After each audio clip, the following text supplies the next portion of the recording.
today's personal brand workshop is effectively all about you guys understanding how you're going to maximize your time and build your brand throughout the next few months while COVID-19 keeps us all at home, but also gives you some understanding and theory behind how to do it. So there are people out there that are making a lot of noise on LinkedIn and other platforms, and they're getting some great wins. So it's important for us all to understand how and then start to put it into practice. So to kick this off, I just want to show you a slide which is all about the current online behavior that we're seeing. So in 2019, in 60 seconds, in an average 60 seconds, this was what people were doing online. Take a good look at that. 1 million people were logging into Facebook every 60 seconds. 700,000 hours of Netflix were watched every 60 seconds. 1.4 million swipes on Tinder by recruiters was every 60 seconds. And $1 million was spent on online shopping every 60 seconds. And I just hope my wife definitely dented a proportion of that. But if you look around that circle, how many of those brands and companies were going when you or your bosses got into recruitment? Probably not as many as you'd think, probably 50%, right? So what that says to us is two things. One, people's attention is online. Two, they're online on platforms that weren't around 4, 5, 10 years ago. And that makes us think, well, the way we do our job, if it's exactly the same as it was 10 years ago or 5 years ago or 6 years ago, then we're missing out because people's attention is not the same. People don't do the same things as they did then. So we have to move with it, right? So I've been saying this anyway in 2019, 2018, 2017, that recruiters need to change. Now we face ourselves in COVID-19. And what that means is things have changed at a rapid pace. In the last 2 weeks, we've all been forced to work from home. We're all locked in the house. And what we've seen is actually people, I don't know about everyone, but there's definitely, I'm getting feedback that less people are having conversation on the phone, and we're seeing social media engagement going crazy. We've already, if I show you this quickly, across our client base, we're seeing about 20 to 30% increase on engagement online. Personally at Hoxo, we have a podcast, right? So I don't know if you guys have ever seen, I host a podcast called The Rag, where once a week I interview recruitment owners and I tell their stories of growth in the office, right? It's physical. Last Monday, we decided that we're going to have to put this online now because we don't have an opportunity to meet people once a week. And also that we were going to start telling stories of how recruiters are getting through COVID-19 as opposed to just talking about traditional stories of growth. And look, this is what the results have looked like. So if I just show you, right? If I go back here, right? So we've got, in the last 90 days, we've had 18,000 downloads. And if you look at the spike in in March, it's gone crazy. So the last 30 days, we had 8,000 listeners. 2 weeks ago, when we were still doing this from the office, we were just under 6,000 downloads in the last 30 days. So we've gone from 6 to 8,200 in about 9 days, which it took 12 months to get to 6,000, and it took 2 weeks to grow another 2,000. And that's because people are at home and they've got more time on their hands. They're not commuting, they're not as busy, they're not as stressed. They're stressed in different ways, but people are on LinkedIn, they're online, they're on podcasts, and they're trying to find solutions. They're trying to read, they're trying to consume. So all those numbers, apart from maybe the online shopping, but the numbers online, people scrolling Instagram, scrolling LinkedIn, scrolling Facebook, is going up without a doubt. So now is the time. What I'm saying is now is the time to maximize, because we might never get an opportunity where people spend this much time glued to their screens at home. Right. What does that mean for you? Well, this whole session's about how you can maximize that and build a personal brand through that period, right? And effectively, personal branding is all about you. It's all about you. Now, before I give you an understanding of what a personal brand is, I want to gauge what you think, right? So on the chat pane, could you do me a favor and give me one sentence that you would use to describe what a personal brand is? So type in, how would you describe a personal brand? Well, my understanding of it is it's basically what people have said. It's all about perception, but the way in which we create a perception is based on the three factors, okay? It's based on your experience, it's based on your knowledge, and it's based on your personality. So perception and your brand is how you leave people. It's what people say about you when you're not in the room, but the way you impact that is based on your knowledge, your experience, and your personality. I want to tell you a little story quickly to give you an understanding of how I got to the point where I even thought about personal branding. And it actually goes back to when I started in the UK recruitment market back in 2012. I'd worked in Australia for a year and a half in Melbourne, where I got into recruitment, and I joined a company called Venquis in the city on right in the middle of the Olympics 2012. And what happened was I didn't really understand the insurance market, which was the market I was recruiting with. And so I'm in this room. I've just left a massive global company like Randstad with 300 recruiters on the floor, where I just got I was in the corner. And now I'm in this room of 7 in the middle of London, talking to people I don't understand. And everyone's listening to me because they're like, oh, he's the new contract guy. He's got to be pretty good at him. So I started to shit myself a bit when I got there. And then I thought, well, I didn't even realize, right? But what I started doing was talking about myself on the phone. And I think it was a bit of a protection thing. Like, if I talk about me, I know about me, at least I can build a bit of brand. So I was letting people know I'm new to the business. I've just come back from Australia. I'm originally from Manchester. I've moved to Clapham. I was just talking about anything I could, really. And I got the piss taken out of me. So the whole of my team and everyone in the business was laughing. Every time I put the phone down, they were like, oh, been to Australia, have you?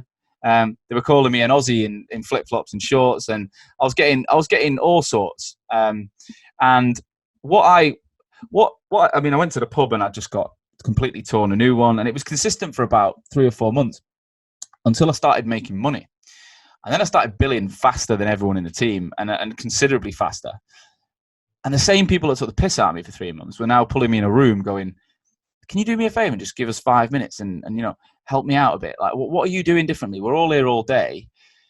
And I realized, I didn't know at the time, but I realized the reason I was doing so much better than people wasn't that I was much better of a recruiter, but I was building better relationships. So all this time I've been talking about myself, I was getting more back from the people. So I think about it, if you go on a date and you don't talk and you just ask someone questions for an hour, don't mention anything about you, you're probably not going to get a second date, because it's a complete one-way street. And when a lot of recruiters get on the phone, they just screen candidates and ask clients questions. So my first question is, on a scale of 1 to 10, when you are on the phone, you're in meetings, how much about your personal life experiences, background, history do you share with candidates and clients on a scale of 1 to 10? 10, you're super open. 1, I just talk business. I'd say an average number would be 5 or 6 across the group, which is probably I'd say you guys are more experienced. When you get some juniors in, it's typically lower than that. It's 1s and 2s. And the reason is they're so focused on asking questions and getting that right, they forget that, they can be themselves. And what happens is you just become that recruiter that had that call once, as opposed to someone who goes beyond and becomes a friend and becomes someone that they trust. So long story short, that was the experience that led me to understand that I was building this personal brand in the market. And when I launched Hoxo, it was about taking that and doing the same thing I did offline, doing it online. And now that's what it's all about. It's about taking your experience, your personality, and who you are, and putting it online as opposed to just doing it offline. So now is the time to invest more than ever. We've talked about that. The way in which you can take this and start working it now is through the following 3 ways. So video meetings. Everyone in recruitment right now is using Zoom, Microsoft Teams, or Skype or whatever to host video client meetings or candidate meetings that they would have had face-to-face before. You're having phone calls every day. I'm hoping you're still on the phone to candidates and clients. And then finally, everyone's got social media. Most people I talk to, they've already built personal brand in video meetings or face-to-face and phone calls. They share information. But how many of you guys and the guys in our market actually share on social media regularly outside of just jobs? That's my next question. So if scale of 1 to 10, how often do you share updates, information on social media that is not just, hey, I'm recruiting for this role? Okay, so numbers are dramatically lower. So that's good. Well, you're in the right place, right? So social media now is the time we need to make the most of this, because it does drive awareness and it does drive business. First thing you need to consider when you're doing it, right now, business is not as usual. I do not believe anyone in any market is acting like they did 2 weeks ago. And I think it's insensitive to think they are. So I've seen a lot of statuses from recruiters in the last couple of weeks going, we are open as usual, we are business as usual. And I just think it's not true, right? The reality is we're all trying to do our best with the circumstances we find ourselves, but we can't call it business as usual. Some markets are dead. Some recruitment businesses are struggling. There's freezes left, right, and centre. Others are busier than ever. We've got a couple of clients in the NHS recruitment space, and they're working like 15-hour days. So it's not business as usual, right? So when we're going out to market with content, social media in the next few months, we have to be empathetic to the fact that no one's the same as they were 2 weeks ago. I got an email yesterday from a company that were trying to help me move office. Like, hey, Sean, have you considered moving offices this time of year? And I was like, you clearly wrote that email and sent me as an automation before COVID-19, because it is the worst email I've ever read. Now, the fact is I'm in marketing. I understand that you people automate stuff, so I didn't get upset. But in the wrong hands, that email would be super, super insensitive right now. So business is not as usual. Take that and remember that. Next thing, choose your platform. We find that there's a lot of conflicting advice out there. Most people they want to be online and they think that means they have to be everywhere. Do I need a Facebook page? Do I need a LinkedIn page? Do I need a Twitter page? Do I need an Instagram page? Do I need a Google Plus page if that still exists? The truth is, I say choose your platform. Personally, I know that my business has been generated from LinkedIn. So whilst I was very active on Instagram, I actually switched it off in the end of November. And December, I was just a bit like, wasn't getting much value from it. Now, if you're on Instagram and you love it, no problem. But when it comes to business, I would focus on one platform and base that on where your customers are. So majority in this room, I imagine, are going to be on LinkedIn. If you look at the way people use LinkedIn today as opposed to 12 months ago, we're seeing way more like just fun daily update type content. Like you're seeing cats jumping out of windows and memes and all sorts of shit that you didn't see in the past. So I'd say, and also I imagine you've got more connections on LinkedIn, that you just got more. So like, if you want to get engagement, you've got to go to the room where people are. So I could have a room full of people there and a room with 3 people there. And if I shout in the small room, I'm just going to get 3 people. So I'd just pivot your activity personally. I find Instagram's great for personal stuff, friends and engagement. I still don't think for a recruiter it's making a massive difference, but I would still continue to test that. So the first thing, once you choose your platform, and I would implore you guys to focus on something like LinkedIn, then it's about defining your audience, right? Biggest problem in recruitment is most of us have multiple audiences. We have different types of people we recruit for and we recruit with. So you might have one day you're recruiting a project manager, then you're recruiting a program manager, then you're recruiting a BA, and then you're recruiting a tester or whatever. Also on the client side, you have different industries, different job titles. This is hard work. This is the biggest challenge we all face in recruitment marketing. So I would say for you personally, pick one, maximum 2 to talk to, because what you'd rather have is an engagement from a really good engagement from a focused audience than having semi sort of vanilla content that you're trying to appeal to everyone. So define your audience. So for me, I look at recruitment owners, recruitment consultants and marketeers. They're the 3 types of people in recruitment that I focus on. But for the sake of this, if I had to choose one person I would engage with the most, it would be recruitment owners. Top of the tree, they make decisions, get them on board, business is won, right? So what we do is we create something. So this is the narrow and deep mindsets. Keep it nice and narrow and then focus on those people. When we do that, we can create something like this. And we're going to send you a link to a way you can build one of these out. It's called a buyer persona. You don't, doesn't need to be all singing, all dancing and fancy, but it needs to say, you need to build a semi-fictional representation of your target customer. So if you go, right, I'm picking CTOs. All I want to do is talk to CTOs every day. Then you need to work out who are on average, what is the typical CTO like? Now, there's always going to be differentiated people in there, but if I look at recruitment owners, I could say that James Wales is a made-up name, but you could name it after, say, your perfect client. But you've got, I know the age is 30 to 50. They're typically well-paid. They're typically 70% male, sales and degree backgrounds, good communicators, not the most organized, and they're typically strong on LinkedIn. I know their role, their style, but the 2 things you've got to focus on are ambition and pain. If you go on LinkedIn, you go on social media, and you genuinely like and engage with something because you feel something, it's usually because it's triggering one of the two.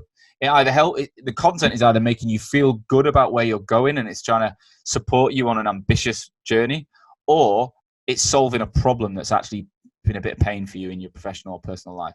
So, for example, a recruitment owner right now is money motivated. They want to grow, but they also want to survive.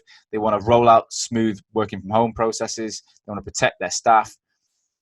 But the pain is uncertainty, cash flow.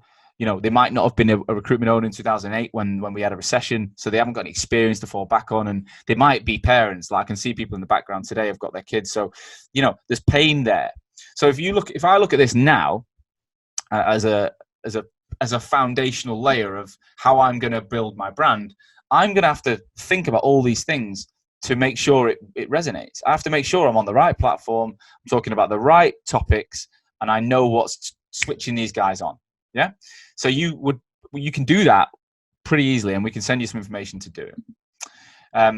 The next thing is, once you know who you're after, they're on LinkedIn, for example, you need to start building that network. And you can never be too connected. You can never have too many connections on LinkedIn. So I would say, look, right now is the time to spend building your network. And I would advise you that you try and send a minimum of 50 connections a day. I know there's targeted bots you can use. There's all these LinkedIn helper things. Personally, I don't use them. I think they're dangerous, and LinkedIn are all over it. If you are using them, just be careful. But it's actually not that much work to spend an hour and connect with people. You can template your messaging out and just tweak it each time. But the key is, if you want to talk to CTOs, you need to add and connect CTOs. Next thing you want to be doing is messaging them. So looking at your first degree connections now that meet the criteria of what you're trying to engage with, sending out regular messaging. Like I make an effort every week to try and drop a note to someone I've spoke to in the last 3 months or 6 months and just say, how are you? How's things? Again, it takes me about an hour, but I'm always asking people questions. I'm always trying to engage with my network. And I think right now more than ever, asking people how they are, how are they coping empathetically, will have a really good reaction. And finally, this is the one thing that most people miss. When we go out building a brand, we think about the engagement we will receive, okay? But like anything in life, we have to give to receive. So we have to play the game. We have to get online. We have to start giving engagement to other people. So a quick question, 1 to 10, 10 being the highest. How often do you engage with other people's social content? And that means liking, commenting with actual opinions and questions, and engaging productively with other people's content. This is probably one of the biggest things I can say to you is the more you give, the more you'll get. If you start engaging with your prospect clients' content, they're going to notice who you are. I know the people that engage with my content. 20,000 connections gets loads of engagement, but I know that there's the same people very often, and they're the people that I now know very well, and I look out for when they're producing content. It becomes a relationship that way. So you know who you're after, you know what they're like as an individual, you're connecting with them now. Question you've got to ask yourself is, what do they really need from me right now, and how am I going to do it? How am I going to produce content? Well, my first tip would be that you would seriously start to write down things that you're learning from the job that you're doing. So all of my content ideas come from my phone calls, my meetings. So if I'm asking questions to my clients, then I'm receiving feedback. Every single day, I'm writing things down. So if I hear the same question or the same problem 3 times from a recruitment owner, I write it down. And then I start thinking about content to do with that. So I can't sit there and just look at it and go, this will be great. We have to every single day chip away at understanding the problems that people face. And if you hear something 3 or 4 times, there's a trend there. Then you can start to ask about that on your future calls and your future meetings and start to really understand what's going on as a problem for people. So now that you've got all of that sorted out and you're starting to listen on the phone, the time's going to come where you need to produce daily content. Some of you are doing it, some of you aren't. And what I'm going to go through now is a few ideas of how we can produce content that gets engagement. I'm going to show you some examples as well. So the first thing I would ask you to do is be honest. All right. Everyone knows when you're fabricating on a phone call. People can tell when you're being disingenuous. I think the same thing on social media. Like when people are vulnerable, when they're honest, when they're real, it gets so much more engagement. And I just want to show you this post that I saw and I like this week. So I've picked a handful of posts from recruitment owners or recruiters who I think are doing some good stuff. Shelley Jackson, she's put, I keep hearing people say business as usual. Really? Does anyone believe that? Is mine the only recruitment team who have had processes cancelled or put on hold? So she's being really vulnerable. She's opening up. She's asking, look, am I the only one here? Like, is everyone this way? Should we fake our way through or keep it real? And 84 likes, 21 comments. And I've seen some of her other stuff. She wasn't getting as much as that before. So by being honest, by putting herself out there and saying, look, am I the only one feeling this? Can people help? Asking for help. It really does have a big impact. So consistently, when things are going on in your life, in your business, working from home, you're having problems, share it, talk about it, ask people what they can. You ask people for advice, they will jump on the bandwagon and give it you. And equally, when people are also asking for it, give them your advice, share and help. So the first one is being honest. The next one, this is one of my favorites, is called Be the Champion, right? A champion post is where when you've defined who you're after, your CTO, you need to, and you've got all this knowledge of what they're going through and their problems and their pain. The champion post is where you effectively take action on it. And what I mean is you become the voice of that audience. So often your clients and candidates are employed and they're not that confident. So there's loads of shit going on, but they're not prepared to put their name to it online. Whereas you can. You're employed, but you're employed by a recruitment business. You're not employed by their organizations. So what you can do is put a statement out there or put a comment out there that basically speaks on behalf of your audience. And if you get it right, people will jump on the back. And if you look at this one, James Osborne, the chairman of the Recruitment Network, absolutely nailed it last week. So he put this open letter to the CEO of LinkedIn on behalf of recruiters UK and worldwide. Look, I'm a fan of LinkedIn. You're at the heart of our business. We know recruiters spend a massive proportion of revenue for LinkedIn. Now more than ever, we're facing the effect of coronavirus. Would it be possible to offer financial respite, free licensing to recruitment business just for the next few months? Just talking about intelligent risks, which is one of their values, this is the time to do it. Look at the engagement on that. 1,700, 1,800 likes, 287 comments. That would have reached about 500,000 views without a doubt. So 500,000 people who I guarantee are going to be recruitment owners in the target audience of James Osborne have gone, thank you for what you've just written. Thank you for saying what we wish we could say and what we, he's got the ear of the market. And you guys have arguably got the ear of your market if you're connecting with people. So the champion post, when you get it right, super, super powerful. And actually, it's usually for good reason. You're doing it for a good reason. So try that one out. Be open for calls. This is one of the ones I'm genuinely shocked I've not seen enough of in the last week. So right now, when most of your candidates and clients are at home, so many of them are going to be scared of whether they've got a job right now or in the future. I would implore you to talk about the fact that you're a recruiter of this niche, you specialize in X, and you are wide open to answer any questions and be available to them right now. You could easily, if you were a recruitment owner, you could put the list of consultants. You could say, this is what they do. Please get in touch with us. We know that we might not be able to get you a job, but being honest again, we might not find you your next job, but I promise you we can help. We can give you our advice. We can give you support. We can listen, and we can tweak things for you. So being open. I couldn't even find a recruitment owner that was doing it. So I found someone who was supporting the recruitment industry, a guy called John Coxon, who works with us. Again, he's saying he works with SME recruitment businesses. Get in touch with him anytime. Stick together. I'm here for you. And it got 124 likes, 10 comments. He was getting no engagement before that, so it's gone really well. The next one would be useful tips. So recruiters, you've got so much knowledge. Anything you are saying on the phone to a client or candidate right now, you're trying to advise them, write it down, put it online. Because what one person in that market benefits from, you can guarantee that many will. Okay, so if you're telling people, if you're uncertain about your job right now and you need to get your CV in order like this, then send that out, put it online, put it open to the market. Another one of our clients, Tom Froggatt from a company called Singular Talent, put a little video up about, interviews, way to prepare, researching opportunities, right? It's really simple. This is something he talks about all the time on the phone and for his candidates. Puts a video online. Now, it's not had mad engagement yet, but he's at the beginning of his journey. And this has come from the company page as well. Good news post. This is my favorite one right now. We're in a world of doom and gloom.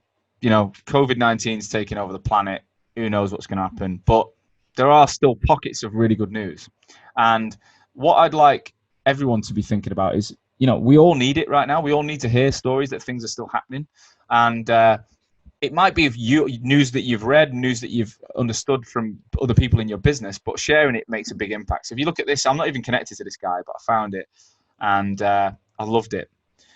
Gareth Foden wrote, positive news story. A client of mine was due to onboard someone on the 6th of April and just asked for his home address. Why? Because they're shipping 2 screens, a computer, a conference phone, and marketing material direct to the house for virtual onboarding. I'm even going to video call her to set the computer up once it arrives. We can get through this, people. So that gave me confidence that, businesses in Europe are still hiring. It would have given him confidence. It would have given his candidates, his clients, and his colleagues confidence. And it's a really good message. So if you hear anything going on in your client base whatsoever from your teams, from your market, share it. Let's keep this morale up because we all need it right now. The news post. This is a really simple one. If you hear something online or you watch the announcement on a daily basis, share the news, but put your opinion on it. What do you think of it? I always used to think, why would I do that? Because if I know about it, surely everyone else does. But the truth is, people don't. Like, people are in different meetings, they've got children, they're not watching the news. So right now, I think being a producer of news as opposed to just a consumer is a really good move. I mean, I did this last Friday. I think it was in the evening. I got a message saying IR35 had been postponed by a client I was on the phone to. And so I just put it up. It took me 10 seconds. Looks like IR35 been postponed. Rare piece of good news. And look, instantly someone wrote, has it? So he'd not read it. And 9,000 views. It took me 10 seconds to write that. 9,500 people.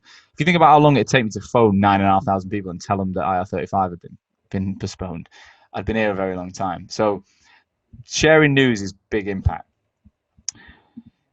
Be innovative. Like, what could you do today that will help your customers right now? What solutions have you got? And it might not be a revenue generating idea. It might just be the opportunity to offer value. I know one of our clients on the call, Chris, has put together a webinar this week on Friday I think it's today, isn't it? We've got like 3 big hitters from the industry talking about how they're navigating COVID-19. He's not asking for any money. He just wants to give out value. This post I saw from a rec to rec I thought was really powerful. Angela, check your inboxes. I'm sharing candidates that have been made redundant for free. If you're still hiring for the next 2 weeks, I'm not going to be asking for any money. I just want to help the industry. 18,000 likes, 600 comments. So she might have to give away 1 free candidate and make no money on it, but she's just got 18,000 people in our space. So 1,800 people, in our space who've gone, great work, Angela. Much more chance of all of them going, you're the type of person I want to work with. Do you know what I mean? At the end of this, I'll work with you. It's super clever. It doesn't cost anything to do it, but could we come up with solutions right now that are slightly different? And then bring solutions. So this is where you can directly solve a problem for a client. So an example would be, I had a sales recruiter looking at a role for us recently. But as soon as this kicked off, I said, look, this is junior role, junior salesperson. I said, look, right now I'm not going to be hiring. I never heard from that recruiter again, which is pretty normal. But I was speaking to another guy about that, and he said, well, why? If I was him, I would have said, you're not hiring, you've got a problem in COVID-19, you're a marketing agency, and that's what that guy specializes in, salespeople for marketing businesses. He could have said, look, if you're struggling, I've got a book of contacts of people that are owning marketing companies that are bigger and more advanced, and would you benefit from speaking to 1 or 2 of them? I would have said, yeah. And he could have said, well, look, right now it's free, but if I can get you someone who's an NED or whatever, and then there'll be an hourly rate, I probably would have took him up on it. I probably would have said, yeah, let's have at least a free call. And then he's got an opportunity to make money in a different way. which I think is super, super powerful. This guy, Mark Gaisford, has started running webinars. I think this links to one where he's interviewing candidates for free. And he's getting his clients to watch those interviews on the video, which I think is wicked.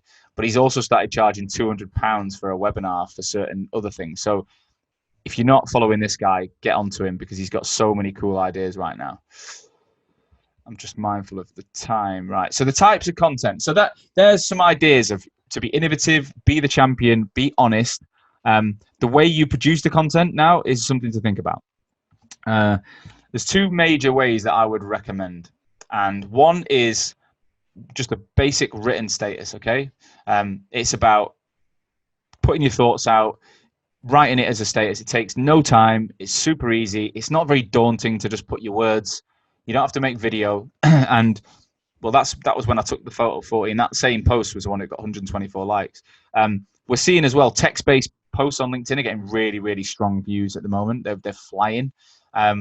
And then video updates, I'd implore you to just use your iPhones. I know some of you have got equipment, but walking and talking videos right now are doing really, really well. So I would say if you're not comfortable to do video, don't do it. Start with writing social posts. Just stop talking about jobs and put your opinions and your thoughts and the things we're talking about, the things you're hearing in the market.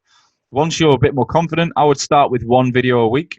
I don't think you need to do it every day, but when you do start producing video, it adds so much more personality, which is what we're looking for with personal brand. People get to hear your voice, see your facial expression, connect the dots between what you've been saying and who you are.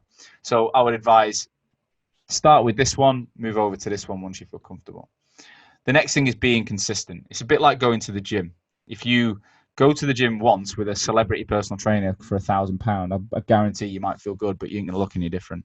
And this is exactly the same. If you go and do one post today, you're going to start a journey, but you ain't going to build a brand overnight. It took me 3 years of pumping this out every single day to now be in a position where I win a lot of business and I'd consider it I'm doing quite well, but it starts somewhere. So my advice is really simple. One post a day. Take 15, 20 minutes while you're at home to put your thoughts, your opinions, your news onto LinkedIn. Do not just say, I've got a vacancy for you. Talk about other things. Once a day for the next 3 months, I promise you, you're going to start seeing results. And what are the results you're going to see? And how do you track it? Well, these are the things we track, which are quite complicated. There's lots in there. But if I show you on my personal LinkedIn, this is the main thing I would want you to look at, right? So if you go into your page and you look at how many people have viewed your profile. So I can see here 3,600 on mine. And if I look, it's going up each week. So you can see I was down in January to 26 and it got up to each week's going up and up and up. And then the last 2 weeks, bang, 650 views this week. So that number should be something you're monitoring, because when you produce content, people then click and they view your profile. Big indicator you're growing your brand. The next thing is then look through the types of people that are looking, right? And most commonly there will be, mine are in the recruitment space, yours should be in your sector. That persona you've identified, if you're producing content and there's so many random people looking, it's an indicator you're not hitting the money with your content, okay? So main thing you want to be measuring there.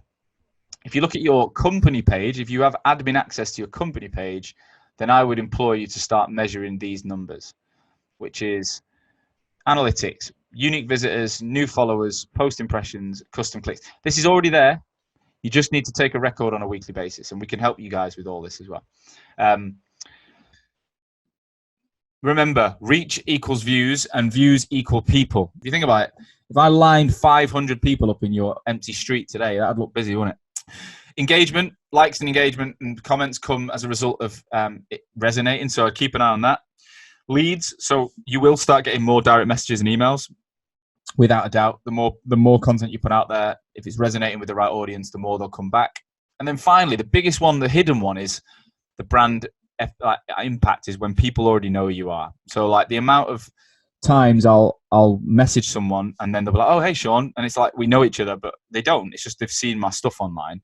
And that is a really powerful place, because it makes that headhunting or that business development so much easier, because They already know you. They're not. Half the battle is, there's a billion recruiters out there. How do I differentiate myself? If they've been watching and listening for the last 6 months or a year, then you're already halfway there. Ones to watch, 2 people to watch. I mentioned before, you've got Red Sprout, Mark Gaisford. Definitely follow him and keep an eye on what he's doing. I'd say he's the number one in our sector right now. And Andrew McCaskill does things a little bit more low budget, uses like his iPhone, but he's getting like 1 million views a week right now on his content. So these 2 guys, both in our space, you should be following, connecting, seeing what they're up to. They're definitely leading the pack. Finally, guys, my message is be you. Be real. Don't try and be me. Don't try to be anyone else. Don't try and be your boss. Be you. Tell your story. Tell your unique, like what's going on for you right now. Share the news that you hear, and it'll work. If you try and be someone you're not, it won't. Follow the same recruitment processes you're doing. Add this stuff on top, and you'll see a huge impact. Guys, I want to say thank you so much for taking the time today, and for your teams who've been on for the rest of the week. That's the last one of the week. We are going to be rolling out more sessions like this on different topics. So if you've liked it, then please do come and join us again in the next couple of weeks. If you do have any questions that you haven't answered, or you come up later on and you've not already connected, get me on LinkedIn, ping me a note on there, and I'll come back to every single one of you. Please do stay safe, look after yourselves, protect each other, stay in contact with your teams. We will get through this period. Alfie, we'll see you soon. But take care of yourselves, guys, and we'll get through it. And we're here to support any of you. So get in touch if you need anything. All right? Stay safe. See you soon.